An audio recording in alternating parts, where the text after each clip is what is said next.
So out of Littlefinger or Cersei, I think that Sansa Stark is without a shadow of a doubt safer with Littlefinger. And I'm going to tell you why I think this. When Sansa arrives in King's Landing, I mean, she is as green as you can be. She's naive. She's got the rose-tinted glasses on. She is young.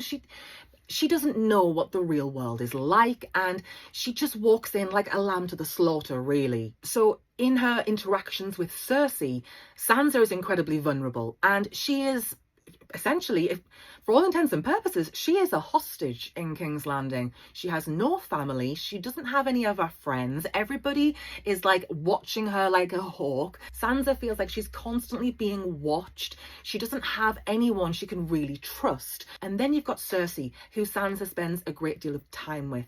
And Cersei is incredibly harsh on Sansa. Now, Sansa does survive Cersei and Joffrey in King's Landing. She gets out. What she went through in the capital, it was a rude awakening. It was like a splash of cold water on her face. Sansa woke up and very quickly she understood what was going on. She understood the stakes, the Game of Thrones, if you will. Had she not gone through all of that with Cersei and also with Joffrey, and also we can throw the Hound in there as well, and also Meryn Trant, like all of the people that Sansa came into contact with in King's Landing and the experiences she went through, it's the making of Sansa in a way. Cersei mocks Sansa as like this little bird, this little dove. And ironically, Sansa is going to be the one to fly high. She's going to soar one day. I believe it. Now she's with Littlefinger. And as things stand in the books, Sansa is part of Littlefinger's plans. And one of the things that he's doing is obviously a political thing.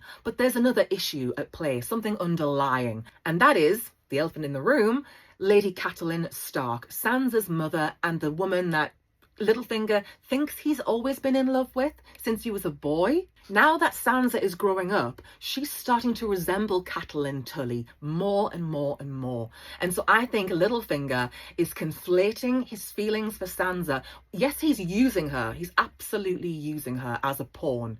But he's also conflating his feelings for her mother. And I think that does afford Sansa a larger degree of protection.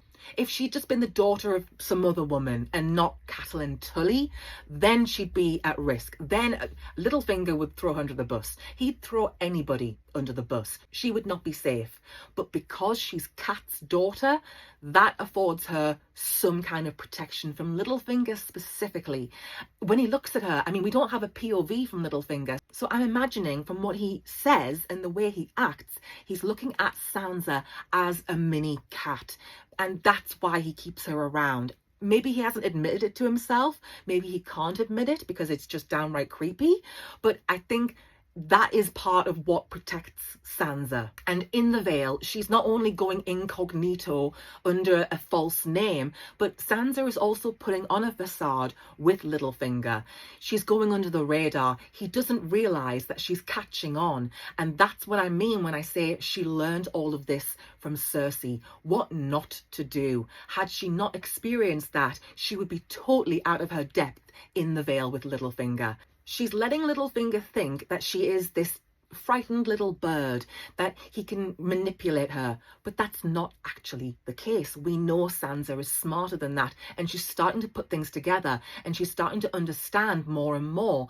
And so Sansa is on an upward trajectory. She's going to be a fucking eagle one day, I tell ya. Do not count out Sansa Stark. She is not that frightened, silly, immature girl who left Winterfell. She's gone through hell, and it's because of that, and in spite of that, that Sansa is actually going to do well one day. She's going to do well because of what she's been through, in spite of it. She's a smart cookie. She's one to watch. And you know what? I would love if Cersei's Valonqar was Sansa.